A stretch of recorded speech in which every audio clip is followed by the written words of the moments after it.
So, okay, let's do that.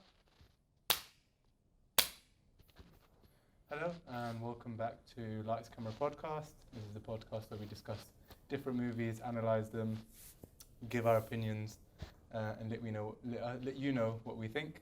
And today we'll be discussing the movie Joker. Just a quick synopsis of the movie. Joker is a movie that covers the life of Arthur Fleck, who is more commonly known as the Joker from the Batman comics. And it's mainly really a focus just on his decline in his sanity and the journey that he goes through to become the character that we know of as the Joker. So, starting off, why don't we go over what was your initial impressions, kind of going into this movie? What were you expecting? I would say I went in with quite kind of high expectations because the movie had definitely been built up, quite a lot in the hype around the movie. So, and it's something that we had been discussing previously. So, and I kind of expected it to be quite a dark movie, quite a,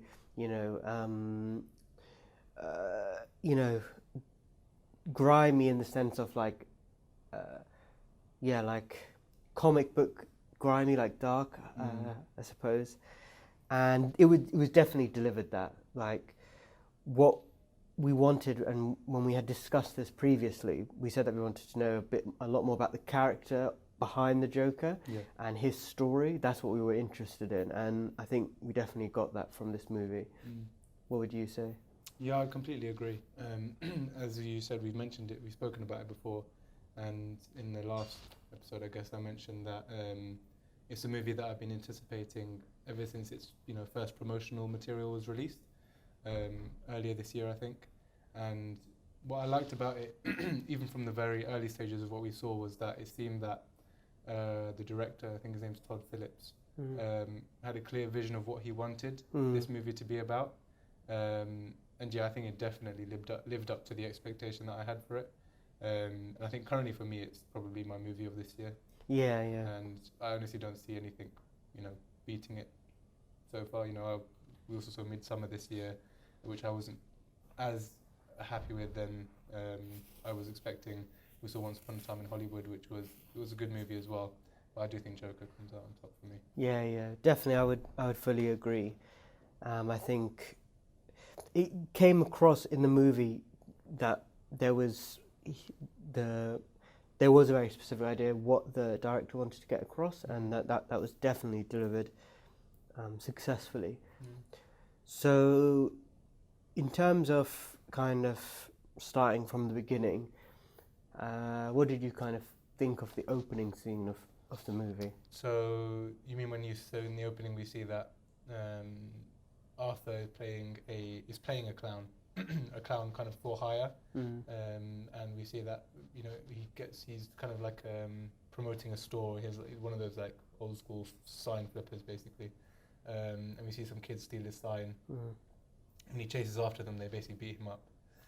So I think that really sets the tone of the movie, because we see that from the very start of this movie. And also this review is going to be filled with spoilers, so if you haven't seen the movie, go and watch it first. Yeah.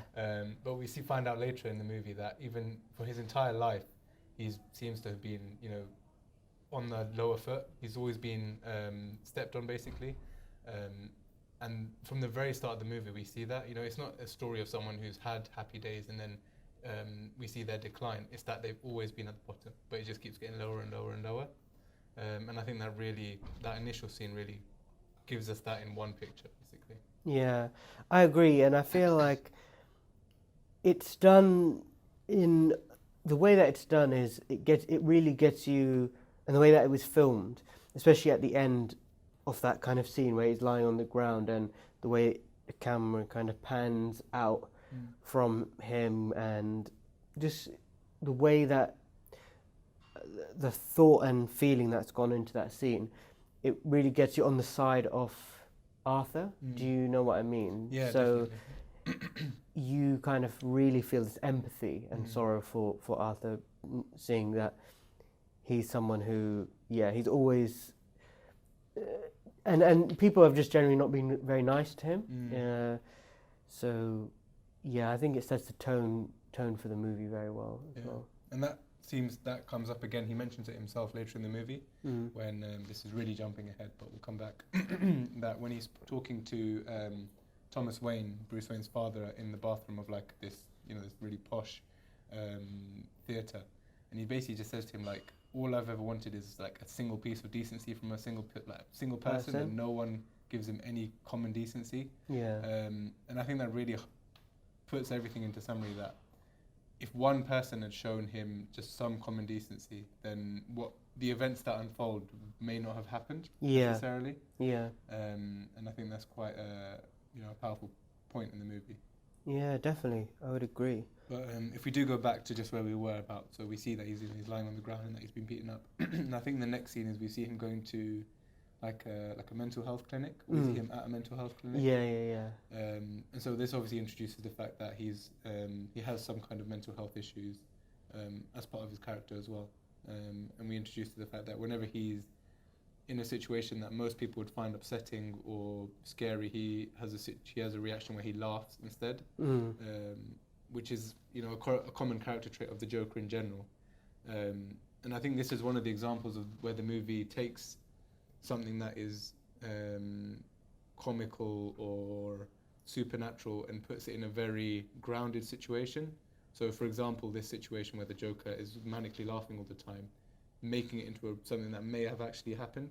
And I think that's something in general the movie tries to achieve, which is I think it's the most successful example of grounding a comic story, of making it seem of what if this character were to happen in real life, what would be the situation surrounding him for that to happen. So number one, you obviously have to have the character that has something that is that they have to be downtrodden enough to try to basically rebel, and the society around them also has to have people who are oppressed basically for them to want to riot, rise up and then riot and stuff like that. So yeah, it's a very realistic look comic story, I think. Yeah, I fully agree. It definitely and it's quite interesting as well how it's something which is that is also been linked back to his childhood, I feel like, in a way, because later on again in the movie we know that obviously as a child he was abused and he had a poor childhood, and his mother is quoted saying oh yeah, he's always such a happy child, and it feels like that laughing partly is and he says when he's in the hospital oh, you've always told me there's been something wrong with me, I have a medical condition. And it seems like it's something which it's difficult to fully work out what's caused that in a way. My impression was that, but either way, it's something that could be real because, and as in, it very much could be something real that's happened as a coping mechanism, in the sense that, because as he was abused as a child, when he feels sad or when he feels anxious and, it's those situations where he laughs in that way, and he's developed that as a coping mechanism, which has then happened throughout the movie. So, like you said, it's making something which seems really absurd in something that's real, and that increases the kind of power of the idea, and it makes it connects it more to the audience. So the audience feels more, I think, affected when they go away. Something more they can think about, something more that leaves them questioning how can I apply the themes of this movie in real life? Because that's what I've seen a lot of. I've seen so many articles about the Joker, about what does this movie say about our society? What does it say about mental illness? What does it say about, child abuse or whatever? Yeah, it definitely deals with a lot of those themes quite heavily, and in a very real sense as well. But at the same time, I've seen a lot of articles that have criticised this movie for dealing with those themes, which I don't think is necessarily correct. Yeah. I haven't gone into detail into what they've actually criticised particularly. I've heard some mention that the film is advocating violence, or it's too violent. But I don't think that was the intention of the movie at all to advocate violence. I think it's just a very critical look at how we end up we do treat people with mental illness. If it's meant to be about anything, those are the messages it's trying to portray. Yeah, I think it's a lot, and I think the focus really is how he had those mental health conditions pre-existing from the start of the movie, Yeah. but he's actually still able to function. So whilst he is clearly in a bad place, and he's been hospitalized before, which we find out from that initial counseling session, he's still looking after his mum. He's still, he's going to comedy shows, and he's, seems relatively stable, or as stable as you can be. Whereas through these other experiences, just constant negative, so,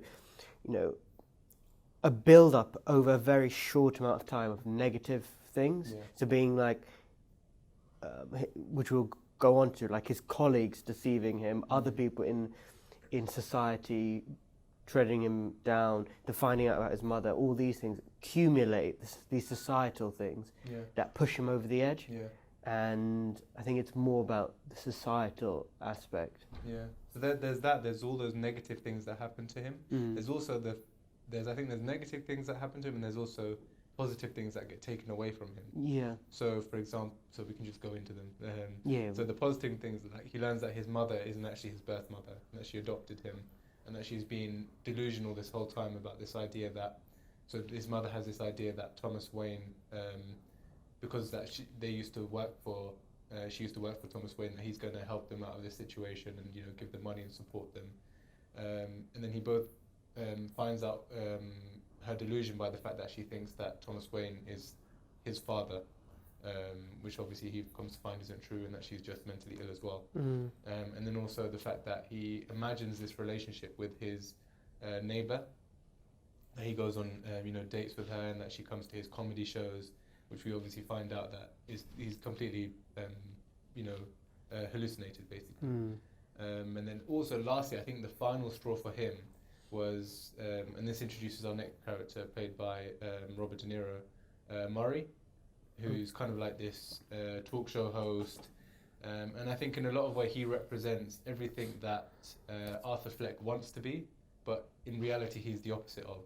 So he's charismatic, he's confident, He's well liked. Yeah, he's funny, which is what Arthur Fleck wants to be like. His goal in life is to be a stand-up comedian. And so he admires this man, but then I think the final straw for him is when Murray plays a clip of Arthur Fleck's comedy and is basically making fun of it.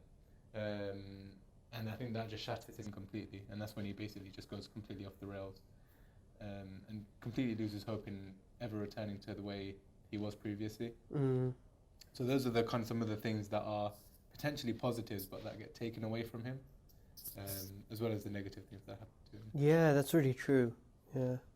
After that, he goes to, I think he basically gets given the gun by his colleague, who's also a fellow clown, and he's like, oh no, I don't want the gun, whatever. But basically, the long and short of it is, so he gets given the gun. Then I think he comes into contact with the woman. After that. In the elevator. And then the following day is basically when the gun, I think, falls out. Or, wait, no, I'm confused. So I think he's at a children's hospital. Right? Yeah. At some point later in the movie, he's at a children's hospital, and he has the gun with him, and he's doing a dance, and the gun falls out in front of everyone. Yeah. And his boss calls him and basically says, "You're fired. Why did you bring a gun?" And he tries to tell him that the other coworker gave it to him. Yeah, and he says also the gun was a prop. Yeah.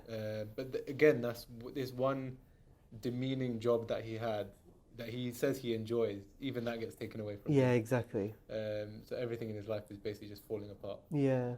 And yet he's still trying to keep it together. Yeah. But eventually he can't. It comes to that point. And interspersed within that is the scenes of him in the house with his mum as well. And we see him like looking after his mum, and you can see that he cares about his mum a lot, and his mum is also like, he's got a caring role for his caring of his mum also, I think, acts as a form of therapy in keeping him somewhat sane. Because his mum seems like someone who is, work grounded, and who, by having that responsibility, that's another way in which he's valuable, if that makes sense. Oh yeah, 100%. Yeah, that's very true. Even though he's been laid off or whatever, he's still looking after his mum, and that gives someone a sense of It gives his life meaning. Life meaning.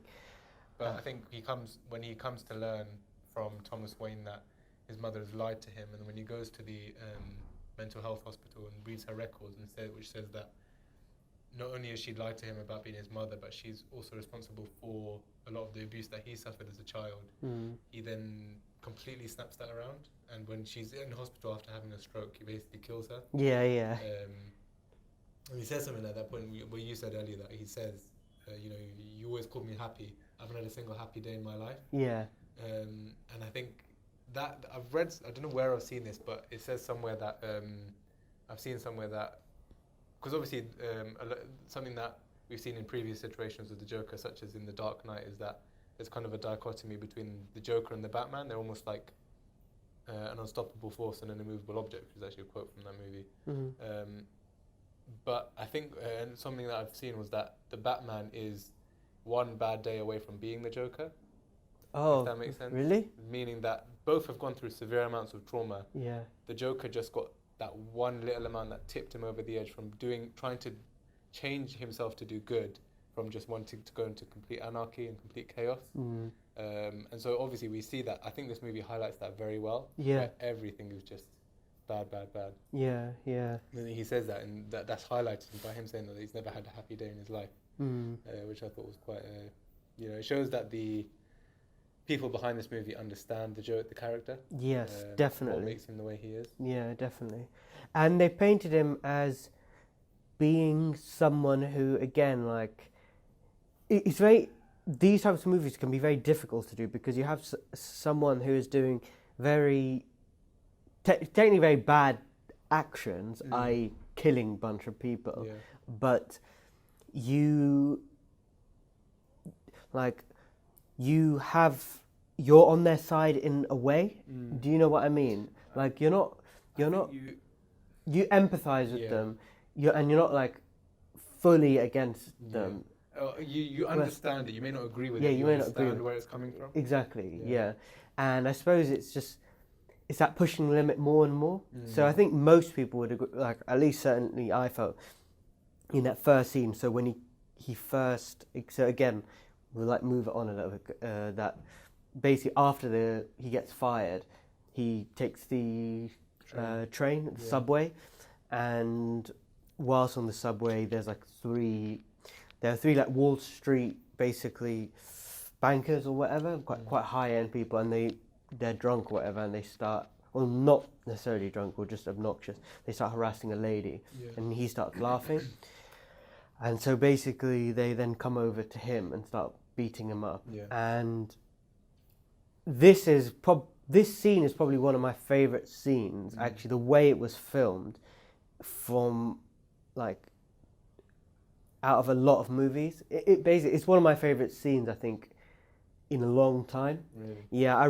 there's a few like movie scenes which stick in my mind. One is like some from The Revenant, which I really liked. A few in between, which I can't remember off the top of my head, and this scene, and it was like the way they're all kicking him, and as the camera pans kind of from his view around, and you can just see them kicking, and then all of a sudden, you see from them get shot, but it's like from looking down upwards, and the way that's done with the flashing lights, the whole carriage is like shaking, and then he gets up, and it's just such a like iconic. It's just like that's the moment you can see where something's changed, and the light's like flashing over his face, and he's moving within the carriage, and he's holding up the gun.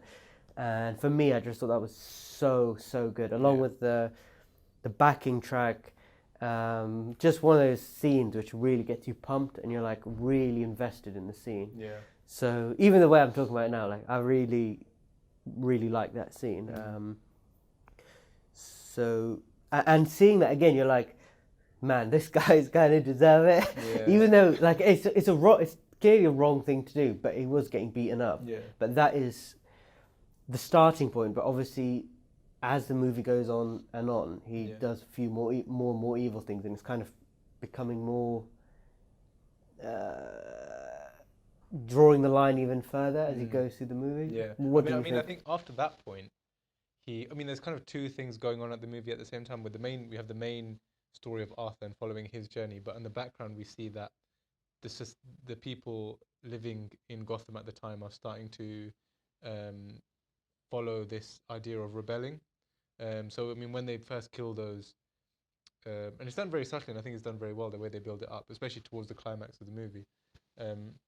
So when their businessmen are first killed, it's in newspaper headlines, and it's like, oh, these three poor men that were killed, tragically killed. Whereas most people in Gotham, especially the lower class people, are like, so what? Who cares? Let them die. Like they deserve it, basically.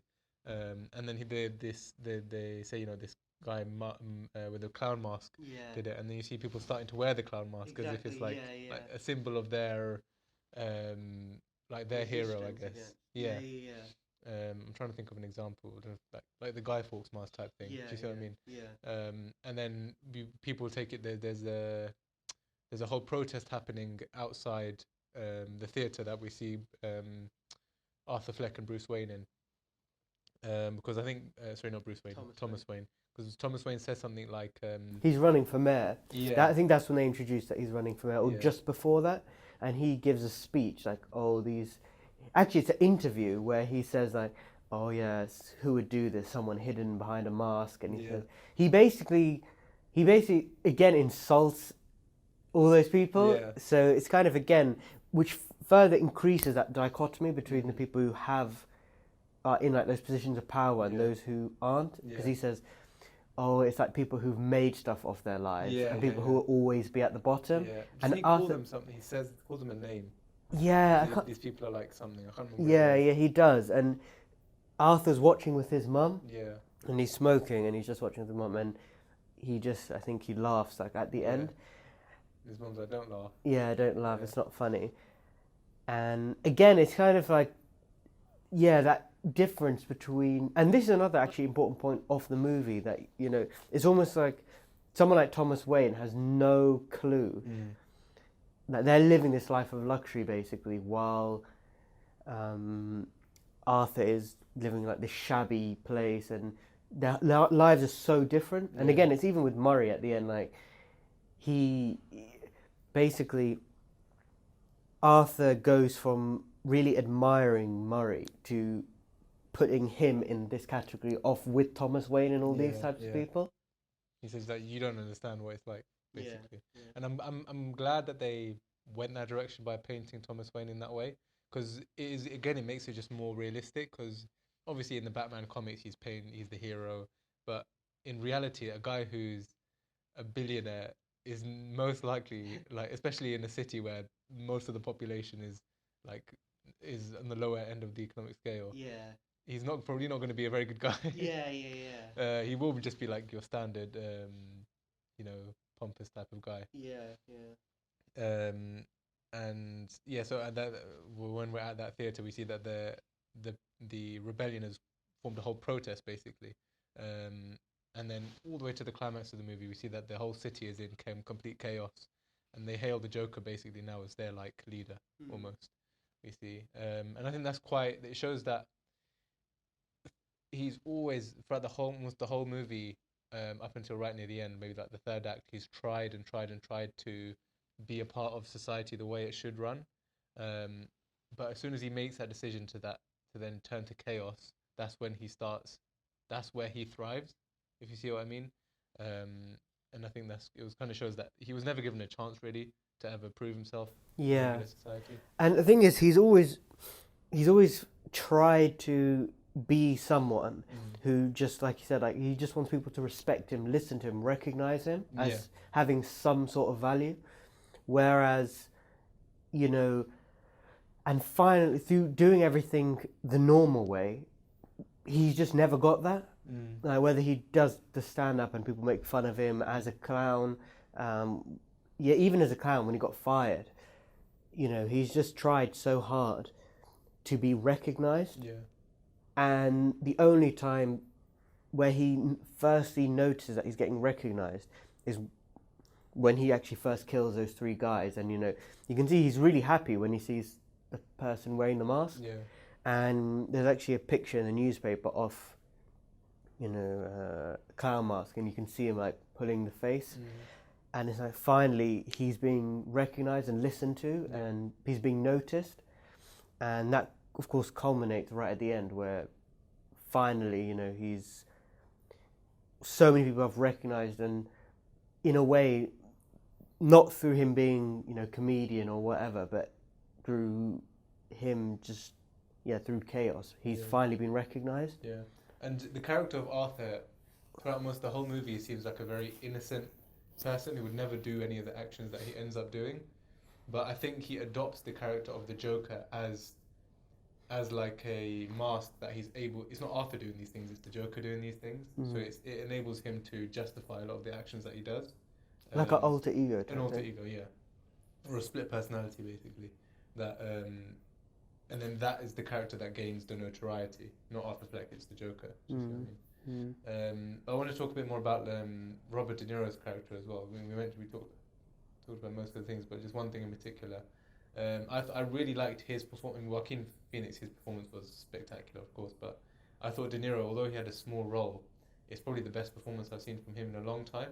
Because I thought he played that character so well, of like, you know, the hyper rich person trying to be the everyman, Yeah, trying exactly. to be relatable. Yeah. And he doesn't come across as a bad person in the movie, even when you see him speak to Arthur in the changing room, like, or in the green room before he goes out on stage. He seems genuinely like a nice person, but he'll just never understand what it's like to come from that background. Do you know what I mean? Yeah. I mean, I think when he was talking in the changing room, it was more like false nice. Yeah. Just kind of in the sense that, as in, I don't think he was a bad person, Yeah. but I think to Arthur, he was like, in the changing room, he was trying to charm him basically, so that he would come on the show Yeah, and that's basically true. make fun of him. Yeah, because he says that, doesn't he? You've only brought me on to make fun of me. Yeah, Which he does. which I think, because even when he's in front of him, he's still making fun of him. Yeah. But I do agree. I don't think he's like a bad He's or not evil Thomas person. Wayne. Yeah, he's not Thomas Wayne, but he's just so far removed Yeah. from like and even the audience. Like, I imagine they're very different to the vast majority of Gotham's residents, Yeah. who feel like they're just on basically under everyone's shoe, like Yeah. on the bottom of the society. They haven't got a voice. They're being left behind. They have to live a life which is, you know, completely different to everyone else. Yeah. That's deprived. And I suppose it's maybe the film kind of, in a way, says, I'm not sure how much is it through this system and through his kind of, basically that Murray's kind of become part of the system and perpetuate the problem. Yeah. Do you see what I Yeah. mean? Because he's become so absorbed into it. Yeah. But he makes it seem like there's nothing wrong. Just Yeah. laugh, it's fine. Exactly, It's like, it's just a laugh. or forget about your issues, that kind of thing. But the point I wanted to make was that this movie has a very similar structure to Taxi Driver, if you've ever seen it. So I think it's a movie from the 70s by Martin Scorsese, but it stars Robert De Niro. favourite film, isn't it? No, Goodfellas is. Oh. Yeah. But this is a very, very good film as well. I'll definitely recommend it. But it's got a very similar structure in terms of the way it follows this character played by Robert De Niro in that film, of a guy who is a taxi driver. And it follows his descent into madness and his delusions and his view of society and the way he sees people. And he doesn't use, very colourful language when he to describe the way he sees the people around him. And I think he's in New York. He lives in New York. And he kind of has his own chaotic path at the end where he goes and does something. But I think it's interesting that they cast De Niro in this movie to play the antagonist of the movie, the guy he played in that movie. Yeah. It kind of just shows that, I guess, that in a way, people will conform to society, no matter how much they try to. If you try to rebel, this person has now become the object of what he once hated in a way. Maybe, I don't know. I think I'm just making that up myself, but it does have a very similar structure. And I think it was interesting to have De Niro in both movies and playing almost completely contrasting roles. It was interesting. Yeah, you know, I think that's perfectly. I can understand. But yeah. Yeah. Anything else? What would you say you liked the most about this movie? It's a very good question. I feel like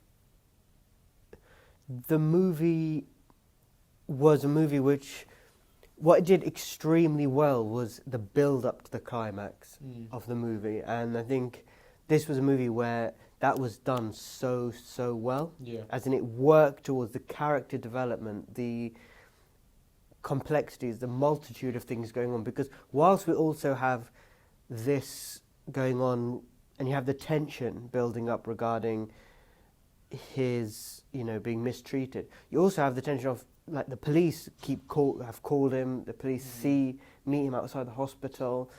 You have, like, and then, the show calls, and he then goes to the hospital, and it's just so many things kind of going on, and it feels, the movie almost feels like a melting or boiling pot. And I felt like really the tension, especially because I watched it twice, having watched it the second time, I really felt that was an aspect which is done so well in building the tension and building through multiple kind of paths, if that makes sense. Yeah. And I also thought the way it was filmed was very much like, it was quite like an old style way, because again, this is something my mum had to, because my mum and dad are like big fans of kind of films, especially in the 70s and 80s. And they said definitely some of the way things were filmed, like with the flashing lights and, the scenes of like the dirty city and the way some of these things were filmed. And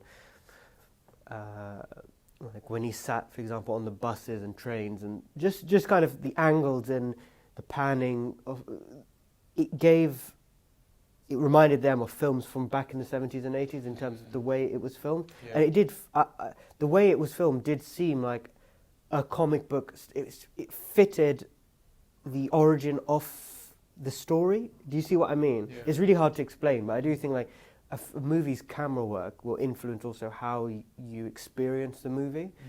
And I do think that the way it was filmed was also really, really good, and the techniques in filming, the techniques in lighting, the what's it called, the score of the movie I thought was really, really good. So yeah, I know you said like one thing, but the art, I think there was a lot of artistry in the film. Definitely. in conveying, a very complex message and multitude of messages. So yeah, that would be my long The answer. aesthetic, I guess. Yeah, the aesthetic of the movie was really good. What about you? So for me, I think the thing that I liked most about it was what I mentioned before about how grounded it felt, how realistic everything felt. I think that helped you to appreciate it more and to, I guess, empathize with the character a lot more. And then when you do see those scenes that are quite horrific or violent, it had much bigger impact, just because it feels a lot more real. I think with a lot of comic book movies nowadays, you see like, massive amounts of violence and destruction and, just cataclysmic events, but it has no impact just because none of this is real. But when you ground it and you make it just very small scale, this is one man, this is just his journey in one city.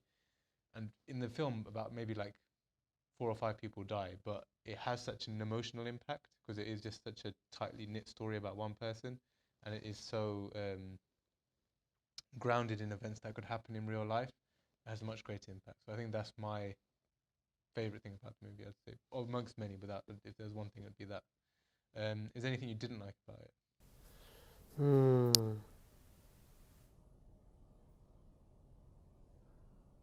I don't know really. There wasn't much I didn't like. I mean, I actually can't really think of very much. I mean, for me, it was like you said, best movie of the year, and I would even say it's the best movie I've seen actually in quite a while.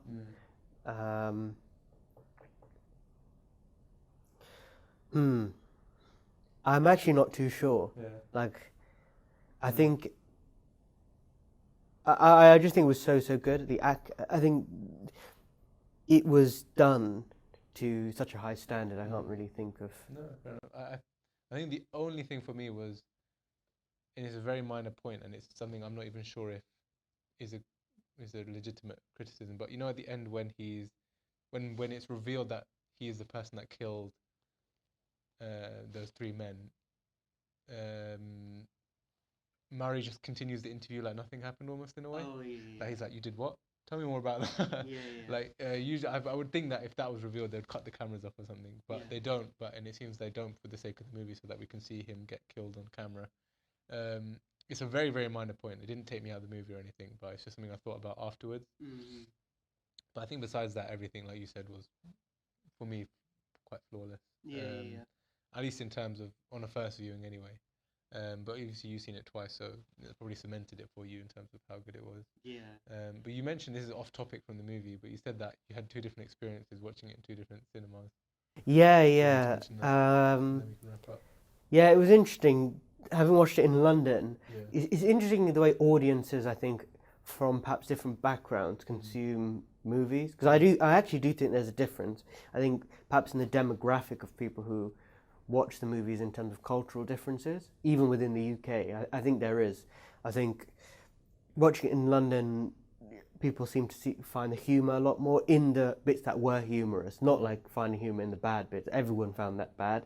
But and my sister also watched it in Birmingham and found the same thing, where people were like, the bit with the dwarf where he kind of is really scared and The little person. yeah, the little person where he and there's a bit again which I remember in London when Arthur like speaks in the British accent, and quite a lot of people laughed. I remember even I laughed. I thought it was really funny, and whereas in Southampton it was dead quiet. Both me and my sister like commented on it, and it's happened before with other movies which I've watched. So yeah, that was interesting. I think it's just perhaps, I don't know if it's because people maybe, I mean there are differences in people from the south, I think, compared to London and Birmingham. Was it a packed cinema? It was a packed cinema. Both when we went, it was packed. Yeah, it was packed in Southampton as well. But yeah, it's interesting. Maybe it's that people in Southampton are a bit more serious, I don't know, or just like a bit more posh, I don't know, like so they were less likely to do stuff like just like laugh, but I don't know. What do you think? I mean, I haven't seen this movie twice. I'm trying to think, are there any movies that I've actually seen twice in cinema? I think The Dark Knight I did. No, sorry, The Dark Knight Rises I saw twice in cinema. And it was a while ago now, obviously, when it first came out. So wait, The Dark Knight. Oh, so you've seen The Dark Knight twice. So you need to see this twice. No, Dark Knight Rises. Dark Knight Rises. But I don't know if this one's still in cinemas or not. But I mean, that was definitely didn't have as many humorous elements, if any. And it was more of an action movie than it was, whereas this was more of a drama / kind of character study thriller. Yeah. No, I don't know. And they were both in London, so I can't really comment. But I don't know. That's a reason to come to Southampton. Oh, okay. Yeah. Let's go to Southampton and go see a comedy movie. Yeah. No one's laughing. Yeah, I think. Wait, so this is really off topic. Just want to ask quickly. Wait, what movies have you watched more than once in the cinema? I think that's it actually. I think just The Dark Knight Rises. Oh, just The Dark Knight Rises. Yeah. What about you? 3. Oh. In-betweeners, but that was just because I watched it with like 2 different groups of friends.